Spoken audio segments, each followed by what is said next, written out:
제 12차가 되죠? 12차 기도회죠? 네.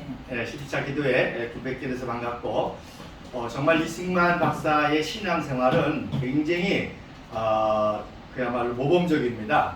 그리고 정말 성경의 다윗과 요셉과 모세를 보는 듯한 그러한 이제 삶을 사셨는데, 지난 주일날 제가 말씀드렸죠. 지난번 때에 감옥에서 바로 이 말씀, 요한일서 1장 9절의 말씀이 생각나서 기도했다는 말씀을 드렸습니다. 그래서 어리석게도 그 서상대라는 사람의 꾀임에 빠져가지고 총기를 휴대하고 탈출했다가 다시 잡혀서 이제 무기징역을 해당하는 거거든요. 총기를 가지고 왔으면. 그러나 다행히 총기를 사용하지 않았기 때문에 사형은 면하고 무기수로, 여러분 그 당시 이제 칼이라고 있죠. 목에다 칼 차는 거 죄수들. 그게 세 종류가 있었습니다. 12kg, 10kg, 8kg. 그래서 사형수는 12kg를 차고, 무기수는 10kg짜리 차고, 유배를 당할 사람은 8kg를 찼는데, 10kg를 딱 차는 순간 이제 그때 이제 벤젤러 선교사님의 말씀이 생각이 나서 회개기도를 했죠. 그래서 이 말씀이 생각이 난 거예요. 그 셰프 시간에 들었던 말씀. 그래서 세 가지를 기도하게 되는데, 첫째로 뭘 회개했냐면 바로 늘 선교사님이 산상수훈 가리키면서 폭력으로가 아니라 산상수훈과 같은 그 비폭력으로 운동을 해야 된다. 그런데 자기가 과격하게 만국 그 공동회의를 주최하고 또 선동하고 하는 그런 것을 했기 때문에, 그리고 이제 자기를 잡으려고 온 보부상들하고 싸우게 됐잖아요. 정말 주먹을 휘두르고 발길질하면서 싸웠습니다. 그거를 이제 김일성이라는 사람이 현장을 봐요. 그래서 그 사람 나중에 YMCA 그 이사로 있으면서 그 얘기를 1921년도에 씁니다. 그래서 그때 뭐 정말 20세에 23세에 팔팔한 청년이 막 날라다녔다고 그래요. 근데도 어쨌든 중과부적이니까 이제 배제학동을 도망갔던 거 아니에요. 그래서 그걸 먼저 회개하고, 그 다음에 이제 두 번째로는 속았잖아요. 감옥 속았잖아요. 어리석게. 그래서 속은 거, 그래서 어리석은 사람의 말을 듣고 속았던 거. 그래서 이승만 대통령도 그렇고 박정희 대통령을 이해하려면 그걸 이해해야 돼요. 그러니까 다른 사람의 말을 듣고 자기가 속았단 말이에요. 박정희라는 인물도 청년 때에 이재복이라는 사람에게 속았단 말이에요. 그래가지고 수군을 엮였단 말이에요. 공산주의 전혀 아닌데. 그러니까 이 두 분은 철저하게 자기가 연구하고 생각하고 기도하고 해서 한 거를 실행하는 분이지, 이제 누구 말을 듣는 분이 아니라는 것을 알아야 됩니다. 그래서 철저하게 뭐 참고를 하되, 뭐 참모들의 말을 참고를 하되, 자기가 하나님께 기도하고 생각하고 10년, 20년, 몇 년을 생각해서 판단하는 성격이라는 것을 알아야 됩니다.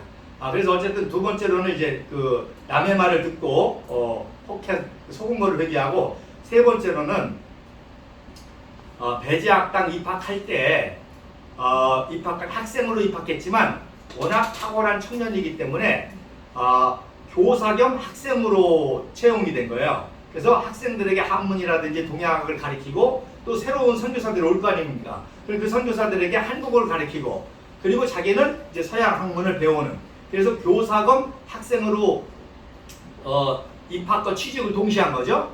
놀라운 거는 교사로서 어떤 대우를 받았냐면 선교사들과 똑같은 대우를 받았어요. 선교사가 한 달에 2,000불을 받았다 한다면은 이승만도 2,000불을 받은 거예요. 그 어마어마하잖아요. 여러분 상상이 안 되세요? 그 청년, 20세 청년에게 선교사와 똑같은 그 당시 200불의 생활비를 줬으니 얼마나 대단해요. 그리고 스크랜튼 선교사가 조종 황제한테 보고서 쓰죠. 야, 당대에 최고 천재가 왔는데 잘 양육해가지고 잘 교육해가지고 이 다음에 국가에 훌륭한 힘을 만들겠다. 그렇게 보고를 할 정도였어요.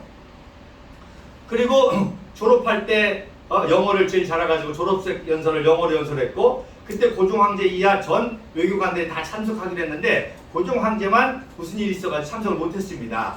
그리고 이제 독립협회에 가입해가지고 활동하는데, 서재필이가 귀국해서 활동하다가 서재필이가 또 추방을 당하죠.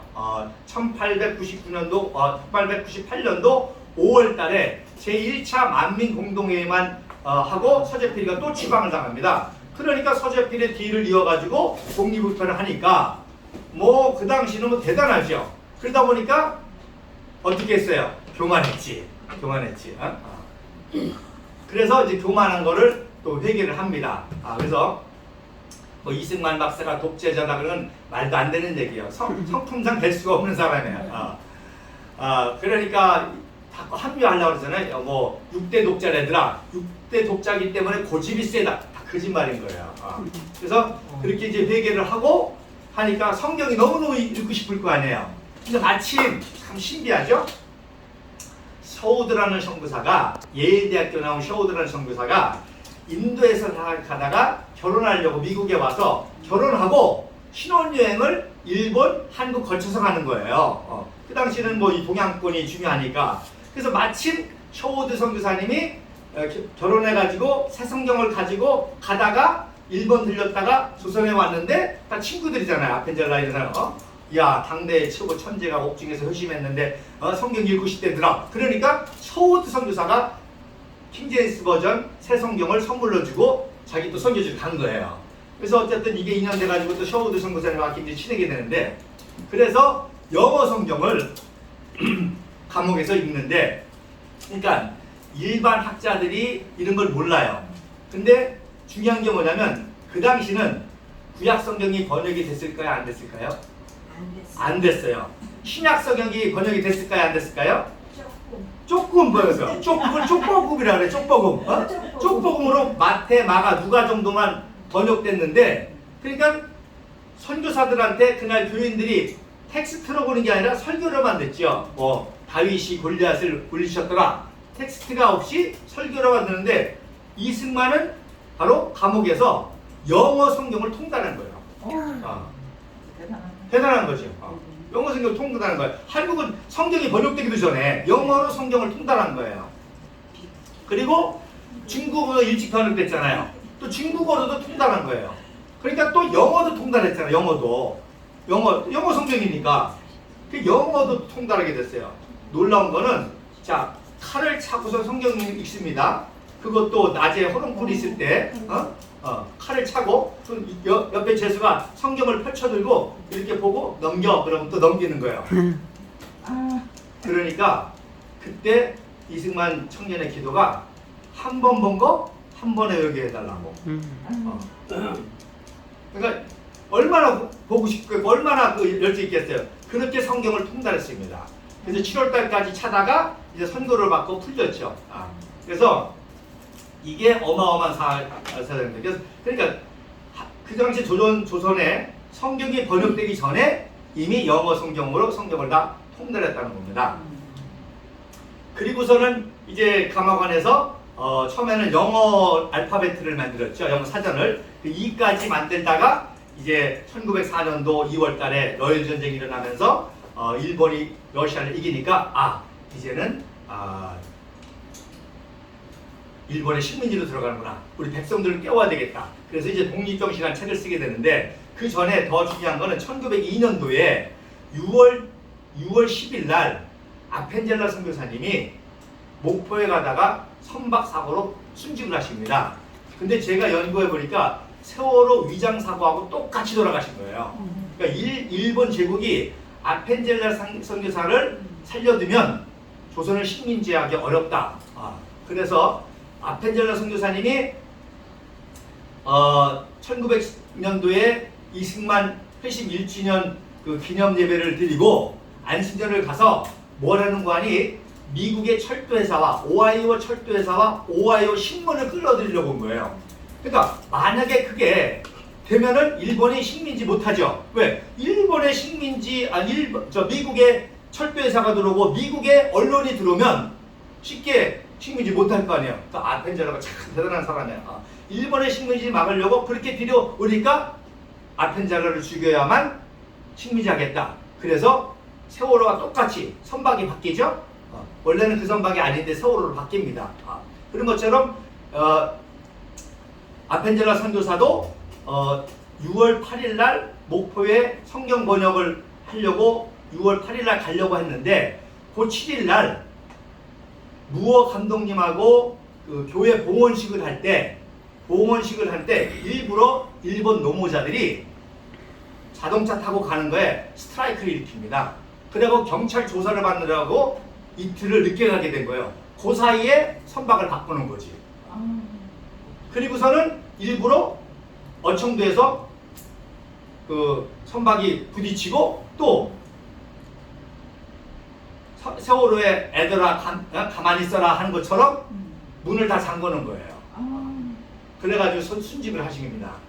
그러니까 그 소식을 이승만 청년이 감옥에서 듣고 얼마나 통곡하겠어요.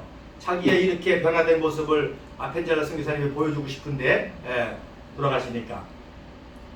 그러니까 그때부터는 아펜젤러 선교사님을 대신해서 언더우드 선교사, 장로교 선교사들이 전폭적으로 도왔죠.